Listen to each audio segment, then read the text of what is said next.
to 6th position, but we will concentrate on the battle at the head of the field. We don't have to look too far for the big scraps on the mountain because it is the lead of the race. 7 hours and 26 minutes still to go, and it's traffic all the way. Who gets the best of it? One of the Class B Porsches, in fact that was one of the leading Porsches, and it's David Calvert-Jones back out on the circuit after that problem with the tyre earlier on. Now the GTC Ford. It's good. He gets the block. He gets the block from the Ford, and then the Benz gets it back side by side through the dimmer. That doesn't work. Physics doesn't allow that to happen. That's never been done. That's astonishing from Van Gisbergen.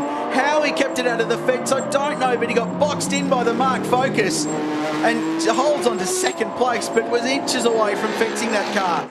That was hairy, and there's just nothing you can tell these drivers. 4.5 hours into a 12-hour race, and they're fighting for the lead like it's a 2-lap sprint race. Expecting Bernd Schneider in at the end of the next lap, lap 108. They're working 107 at the moment as they're down through the chase again and down towards Riders, the hotel that was built here a few years ago and on which we are looking from our camera at the moment. Here he goes. Oh, the guys down at the Chicane Bar and Restaurant getting a fantastic look at the battle for the lead down into Maguire's for the 107th time, and still he can't get it done. Bernd Schneider doing enough, just enough, but still leads the motor race as they head up the mountain one more time. Watch him at turn 1, try and fire one down the inside at Hell Corner, not quite. Work the toe, get a good exit of the corner, and use that Mercedes to pull the McLaren up the hill. That's what Van Gisbergen needs if he wants to try and fire one down the inside and turn to a Griffin's Bend at the top of Mountain Straight. He's got half a chance. 5th gear now as they rise over the crest, just touch the limiter before they turn in. He's let him go. Outside. He's let him go. He let him go. There was a lift there from Bernd Schneider. He let the McLaren go because he's coming in at the end of the lap. Van Gisbergen leads this motor race with Bernd Schneider. And let's see how aggressive Schneider wants to be in traffic now that he's got a course clearing car in the shape of that McLaren Orange MP12 4C GT3, Natalie named, getting the road cleared for him, like I said before, working as the snowplow. In comes 3rd place car. Rene Rast in the Audi is in the pit lane. That's the number 3 car. And what we didn't talk about was that Mika Salo is now behind the wheel of the number 88 Maranello Ferrari. Peter Edwards out, Salo in. So they're in. The leaders hit Van Gisbergen. Van Gisbergen goes for a gap that wasn't there. Mika Salo had nowhere to go, and that is the other side of Shane Van Gisbergen. Yes, he's great, but he didn't need to do that. He's coming to a pit stop. There's a wry shake of the head down in the pit lane. That was something that could have cost him the race. Could have cost him the race. Never mind the lead. Unbelievable stuff. I was the closest you can get to destroying a McLaren. Well, he had a crash there. He just didn't hit anything. That's just unbelievable. That's just, I don't know what to say. That's remarkable. And Schneider going, well, what are you doing, you crazy New Zealander in front of me, just trying to dive up the inside. Now he goes down the finish race, the XF1 Ferrari driver, side by side, 285 through the kink. And did you see and it's clear. Did you see that Bernd Schneider had braked and lifted off? He wasn't having any part of that going there. Absolutely not. And the stress up in now pit lane must have been remarkable. Poor old Mika Salo, he's jumped into the Ferrari, he's a lap down, and he's on cold tyres cruising around, and all of a sudden there's this bright yellow McLaren stuffed up the inside of him at the fastest point at the top of the mountain there. All 4 wheels off the racetrack. That's bonkers driving. I'm sorry, I love the fact that he's dragged back, but that is bad decision making, and that is a low percentage move. A low percentage move. Watch Tony. There's just a subtle shake of the head. There's no need to do that. They could have lost the race right there. Well, in defence of Van Gisbergen, he probably didn't know that it was Salo's outlap, because Salo was, as Crailsey was just saying, on cold tyres coming out of the pit. So, you've got to take assumptions about what's happening in front of you. And head down to the pit lane. Here's Boyd up. Shane Van Gisbergen, what is it like to be the fastest man ever around Mount Panorama? Oh, that's pretty cool, but you have to look at that car. That McLaren is unbelievable, and consistent laps, and the heat is really suiting the Pirelli tyres, and I think we did 2.5, maybe 3 stints on them, and still doing 4s at the end. It's amazing. A stunning session for you. I mean, to be so far down, nearly 30 seconds off the lead, and to get up there and battle for the race lead, you must be so in tune with the beast. Yeah, it was awesome. I really got comfortable then, and catching Snyder, you know, everyone knows who he is in GT world, and seeing his big German head bobbing around and looking in the mirror is a pretty cool feeling. And in the end, we got past him, which was really cool. But you know, there's a long way to go, and hopefully we can keep fighting till the end. Mika Salo, is he still on your Christmas list? Talk us through that. I gave him the international signal of hello down the straight, but he was just on cold tyres. But he definitely saw me and just cut me off, which was a bit weird. But you know, we got through with, I think we had a little touch, but no damage at all. Well done, Shane. Stunning. Thank you. Cheers.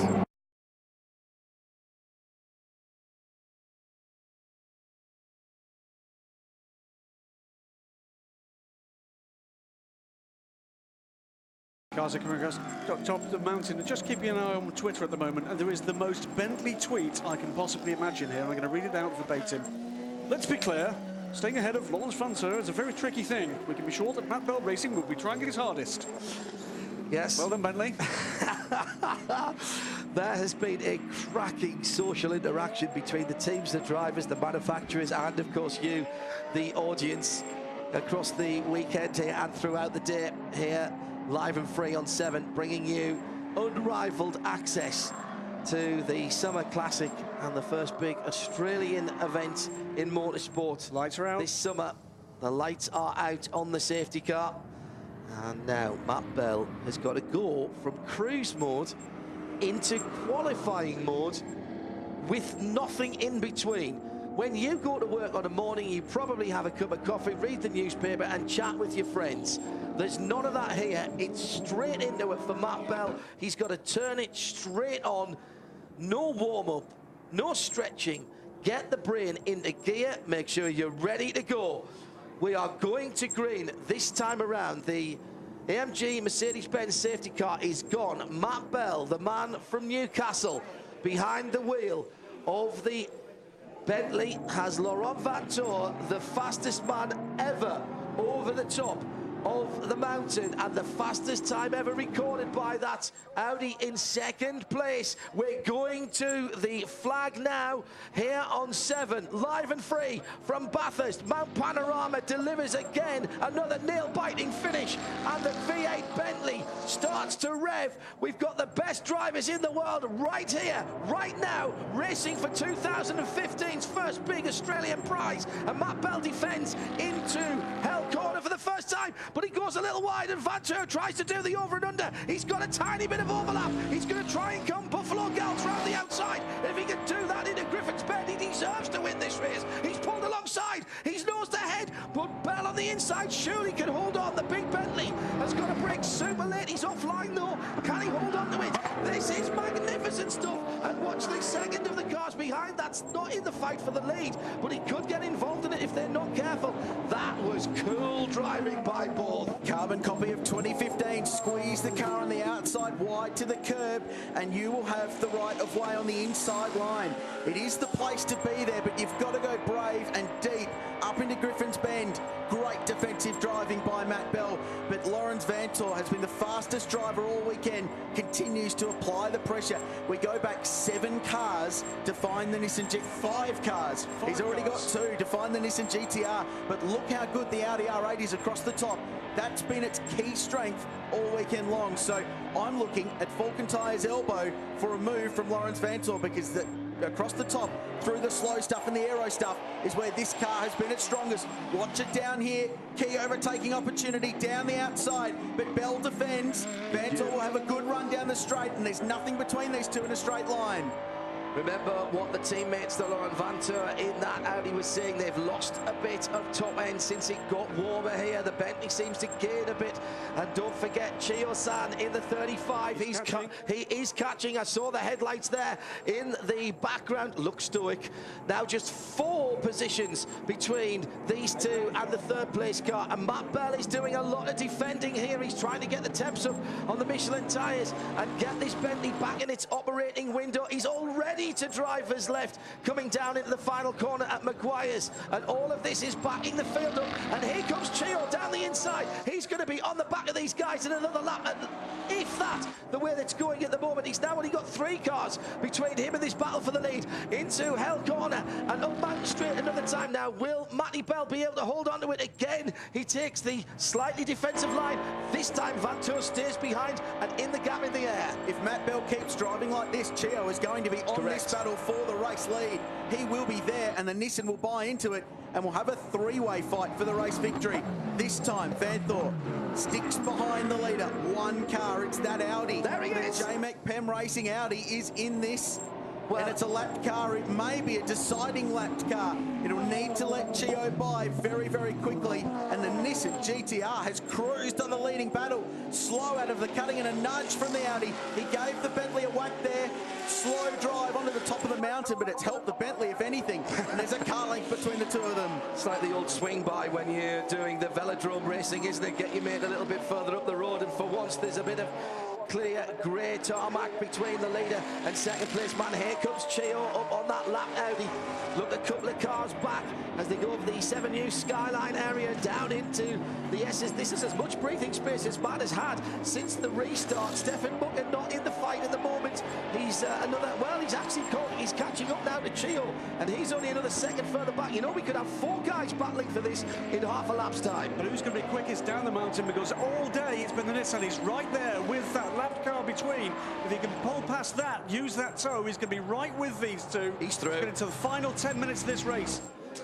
It's fingernail biting time, but not those. They're too highly manicured as first, second and third are now together. The Audi did the right thing, just pulled to the side, lifted off and let the Nissan go.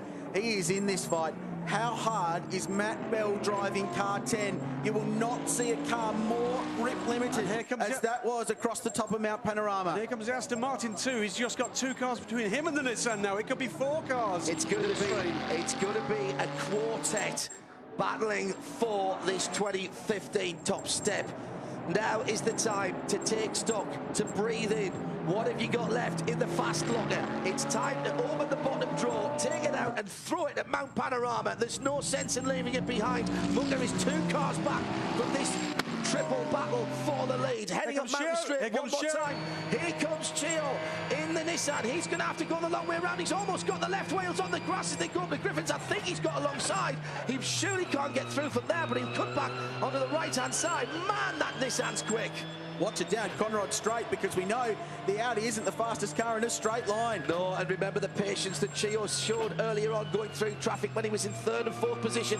That's gone out the window now. He wants to be at the front because he knows a fast Aston Martin and a fast Aston Martin works driver in Stefan Mucker is coming up the hill. Safety car. Safety car is out. Safety car is out. That could be it. Oh, we've been robbed. We've been robbed here of a finish. Goodness me, it's the leader in Class B. Second place in Class B, the Century Batteries GT3 car has been chasing down the 47, the other Porsche, and it looks as though he's beached it.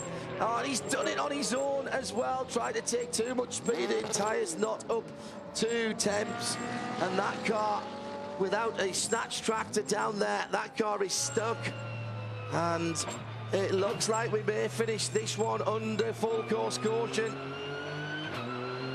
And Nissan will be cursing their luck. They got the brake on the last one. The tractor is already at the car, so they'll get that pulled out very quickly. Is the yellow flags here? Yes. Because these guys are still racing, are they? No, they're fine. No, the yellow flags are out. Thank you. Marshals are running to that car. We may yet get this back to green. Yeah, the snatch tractor is already there. This is marvellous stuff. They were at the back of the race control. Race control will do everything in their power to have this race finish under green, even if it is a 1-lap dash to the flag. Oh my goodness me, that is going to be carnage. If it is a 1-lap dash to the flag, on what odds a Nissan victory? You just get the feeling there's something special left in car 35. Leaders across the line. They'll be picked up by the Mercedes-Benz safety car. The Grove car will be out of the sand trap in 35 seconds. It may just be this 1 lap under safety car. There are still 7 minutes and 55 seconds on the race clock. I was going to say, did the safety car actually come out? It has done. But there's nothing to say that it can't go straight in at the end of No, absolutely this lap. No. And the guys are working like Trojans down at Maguire's corner, at Murray's, the final corner. And Matt Bell is going to have to do it all again. It's on the move. Porsche is on the move. This helps Matt Bell. I'm convinced this helps Matt Bell. Really? It's 1 or 2 less laps. He has to defend. The safety car's doing his defence for him because Lawrence Vanthoor cannot pass while they're under yellow. Oh, brilliant stuff from the marshals. Porsche And is you know gonna get what? away again. They haven't even pulled him out of the way. They're going to give him the opportunity to drive on if he can, get it going. And the Grove car is out and away and being told to get off the circuit. And what they're doing there is getting rid of all the rubbish from underneath the car before he rejoins. That is such smart officiating and driving. 6:55 to go. On the left-hand side, Matt Bell in the Bentley. On the right-hand side is the Chio monster, as we're going to be calling him now. Third place. In the middle of the pair of them is Laurent Vanthoor. Stefan Mucker, 2 cars further back, has Jacques Leblanc and Andrea Montermini right behind him. The problem for Montermini is he's a lap off the lead, but we've got the 5 lead lap cars within about 3 seconds. Which equals a record set last year. 5 cars on the lead lap at the end of last year's race was a race record. So we've done that again, and at the same time it's Bentley, Audi, Nissan, Aston Martin, Mercedes. 5 different brands fighting for the Liqui Bathurst 12 hour. There's a Ferrari in 6th. There's a Lamborghini in 7th. There's 7 different brands in the top 7 of the 9 represented in the outright GT3 class. 6 minutes on the clock, John. 6 minutes on the clock. I give you 6 minutes, 7 different manufacturers, and variety aplenty at the 2015 Liqui Bathurst 12 hours, live and free on 7 and through to the checkered flag. And from race control, we're going this time around. Brilliant officiating. Bad sportsmanship flag was shown just before the safety car to Matt Bell for excessive blocking, we believe, which is what they usually show it for. Okay. I would have thought gloves are off with 5 and a bit minutes to go. Don't worry about that, Matt. You drive that thing on the inside white line if you have to. We think 2 laps. It's 5:48 plus 1 lap for the leader. It's currently 5:44 local Australian Eastern Daylight Saving Time. Okay, ladies and gentlemen, wherever you are in the country, around the world, there is no better place to be than in front of the Channel 7 feed to watch the final throw of the 2015 Liqui Bathurst 12 hours. Is this not the best place in the world? Mount Panorama, time and time and time again, delivers amazing motor racing.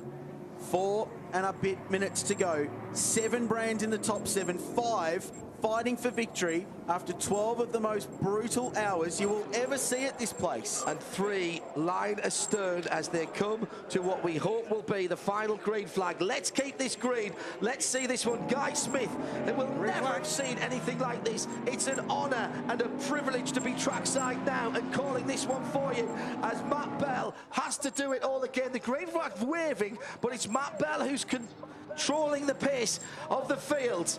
Now take a deep breath, suck it up fellas, because you've got 5 minutes, 4 minutes and 8 seconds to do. Don't take a breath. Oh, Chio's gone through.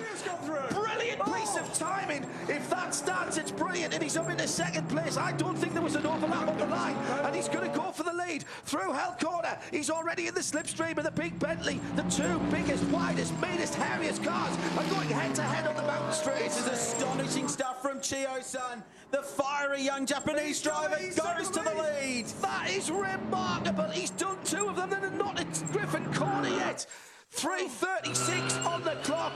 And Nissan leads on the mountain. The GTR Godzilla has eaten the field to now, and they are back with a vengeance. Absolutely astonishing stuff. That was perfectly timed from Chio as they crossed.